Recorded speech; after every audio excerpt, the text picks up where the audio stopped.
Well, specifically about stop and frisk, I mean, what the borough president has been talking about is making stops more constitutional and less confrontational. And so what we're talking about there is being loyal to what the Fourth Amendment requires, that you have to have reasonable suspicion in order to stop someone on the street. On the confrontational side, and we heard it tonight from this committee, what we're talking about is making sure that the police department is not dividing communities by getting out of their cars, throwing people to the ground, but instead are approaching people and making stops that they explain why the stop is occurring, and they detail what that individual can do if they think that a complaint needs to be made. So those are just two steps. Well, I want to say I respect our officers in blue who provide service to our community to serve and protect. However, I think sometimes the amount of stops that take place are uncalled for, and specifically in the sense of how officers are approaching the individuals in the community, where it is called stop and frisk or stop, frisk, and ask a question. I find that from my own personal observation that they're jumping out of vans like 10 deep, putting everybody on the wall. You don't hear them talking to people. They're spreading people's legs aggressively, and in most cases they're not finding nothing and letting them go.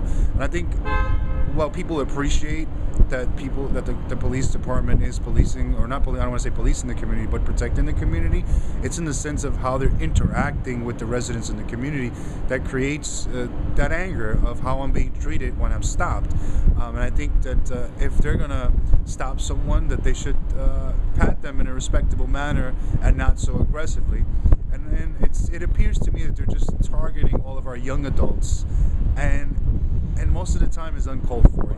We believe that right now in its current state, stop and frisk is discriminatory. It has a discriminatory effect on communities of color, low-income folks, homeless communities, LGBT communities. And in its current state, it's hard to support a practice like that, right? And we see that overwhelmingly our communities are affected by these practices that are actually not effective, right? Some people threw out some new numbers earlier today, and they talked about how many stops happen, but when we started talking about how effective it is, less than 0.2% of those stops actually retrieve a gun, right? There's some programs in other jurisdictions that have more success with like community buyback programs where churches open up their doors and have people come in and trade in guns for other things that could increase their livelihood or make their lives better, such as laptops or books and things of that nature. Does the borough president think that a resolution alone is enough to change police behavior? No. But this resolution that was discussed tonight, and the borough board resolution that passed, and the borough board resolution is a joint resolution of all of the Manhattan community boards.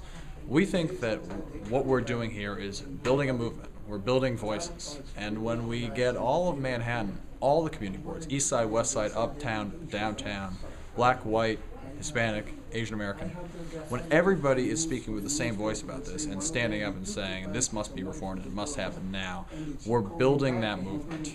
And we know that Commissioner Kelly and Mayor Bloomberg are reluctant to even acknowledge there is a problem with stop and frisk. And so there's really only one way to change that, and that is with overwhelming public support. And we've heard it from communities of color for years in Manhattan, but we need to hear it from everybody, and so that's what this resolution is about. What do you think the police could be doing differently that would be more effective?